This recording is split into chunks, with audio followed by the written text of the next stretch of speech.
A tweet from G2 Esports founder and CEO Carlos Ocelote Rodriguez has prompted a fan backlash, an apology from his org, and an unpaid 8-week vacation from his role as CEO. The tweet in question showed Carlos partying with noted controversy singularity Andrew Tate. Yeah. I was stunlocked by this story all weekend, so let's just dive into it.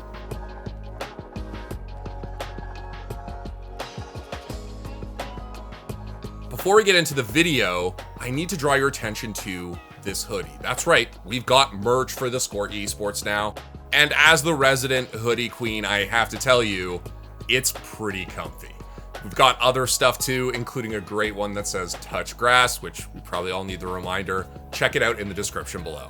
Okay, so if you're not familiar with who Andrew Tate is, I'd recommend you check out our original video on this topic, which explains how he broke into the streaming space and all that fun stuff. But long story short, Andrew Tate has been blowing up on social media, partially because of his often chilling views on women or money or even Star Wars. Particularly though, he had an affiliate program that paid people for signing up others to his Hustlers University program.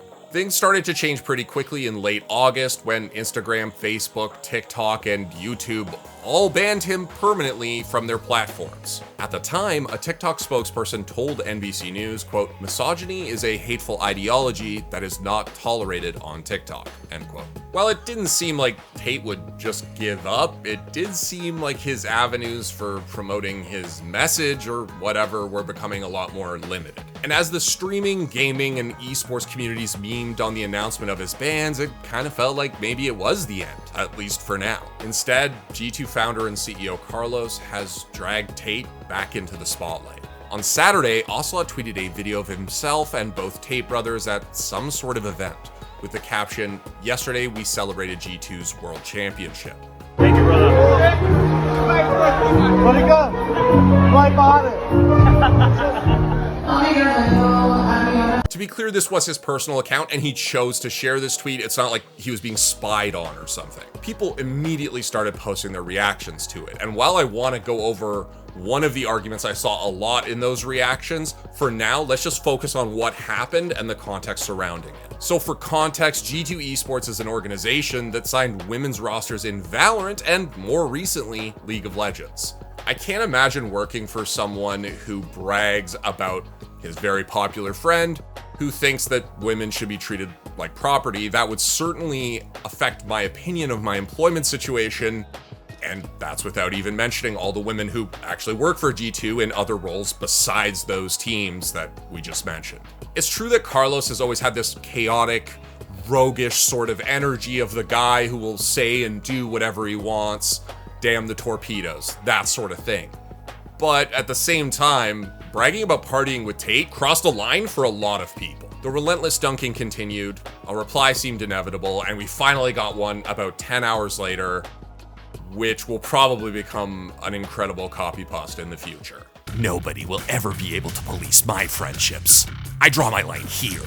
I party with whoever the f*** I want." Again, plenty of dunking on this take, especially given that it threw plausible deniability out the window. Because before this tweet, Carlos could have done the old, "I wasn't sure he would be there. I shouldn't have been in a video with him. I shouldn't have posted the video. It was a mistake," whatever. You know, the standard kind of like walk it back PR talk type shit. I'm sure you've seen it before. Instead though, he doubled down and called Tate a friend, seemingly. Then the next day, the inevitable hangover after a full day's rager of righteous indignation. Carlos posted 2 tweets which acknowledged the fan reaction, said he got it wrong, and that he would accept the consequences. It did fall a bit short of an actual apology though, and it definitely didn't look like something Carlos wrote himself, at least in my opinion. Shortly after that, the G2 Esports account tweeted a statement that did actually include an apology, and also noted that Carlos was going to take 8 weeks of unpaid leave from his position as CEO. As some Twitter users noted though, Carlos continued to like tweets supporting both himself and Tate. He also weirdly cleared his bio and profile name on Twitter and changed his Twitter avatar to a phoenix egg. So that pretty much gets you up to speed on where we are now. Tate remains banned.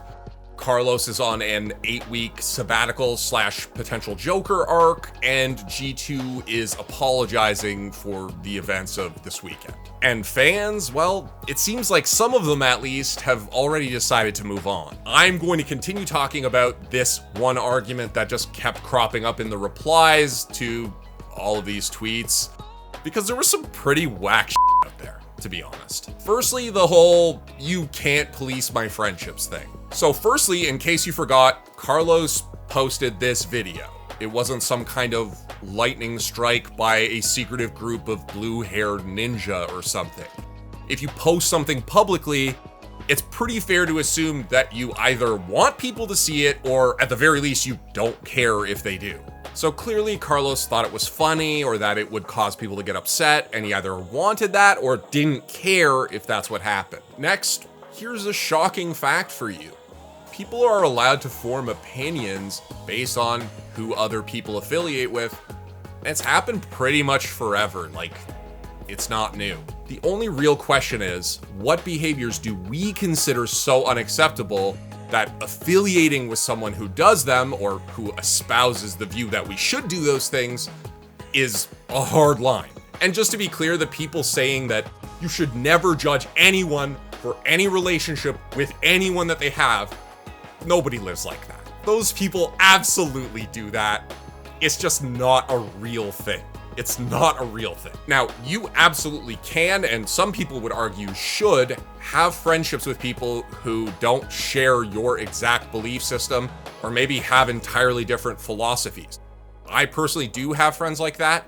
It's good for me, it's good for them. I don't regret it. And nobody here is advocating that there should be like an echo chamber or anything. The problem is when someone's views or actions cross a line that you can't cross yourself. And for most human beings, the humanity of women and their right to equal treatment, it's not up for debate. It's just a deal breaker. And that's frankly okay. No one's saying that you can't be friends with Andrew Tate. You can do whatever you want when it comes to friendships, but people can also adjust their opinion of you as a result of that. And I don't even personally think like Carlos espouses all of the beliefs that Andrew Tate does. I do think that people have a right to be upset if you promote someone who has a frankly pretty shocking view of women. Lastly, I want to address the future, where this all goes from here. I imagine there are a lot of fans doing some soul searching right now, and women working for the organization who may feel worried about the current situation, how it will affect their job, or maybe even their future in the esports industry. And yeah, this will definitely affect the reputation of G2 Esports, at least in the short term.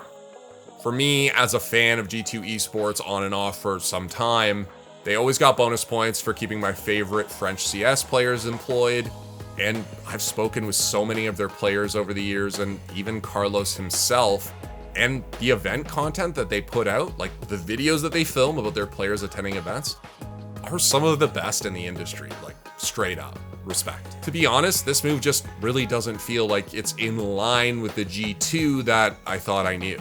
And notably, Carlos's wife, with whom it seems he's currently separated, came out to defend his track record on misogyny as well, saying that she'd never seen anything like that from him. Even current G2 creators seem to acknowledge that what happened isn't in line with G2's own internal philosophy on things. Now, late on Monday afternoon, a report from 1PV's now revealed that this controversy may have compromised his org's chance at a spot in Valorant's franchised NA League.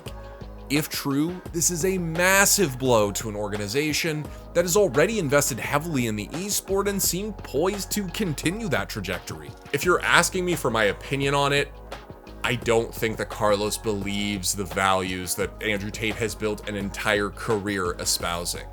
I do hope that Carlos will be able to show true contrition and come to understand why his actions shocked so many people. And it looks like he started to do that, although liking tweets like the ones we showed earlier may put a little bit of a monkey wrench in that whole situation. But overwhelmingly, the reaction from the esports community has actually given me some hope. Like, we regularly trip over some pretty low bars, but in this case, the consensus kind of seemed to be, yeah, we're not cool with this. The future of Carlos and G2 remains in doubt. The tweet liking situation might mean that he's going a little rogue, but I'll keep an eye on it. Whether the brand will bounce back and how exactly Carlos will be involved in that remains unclear for now.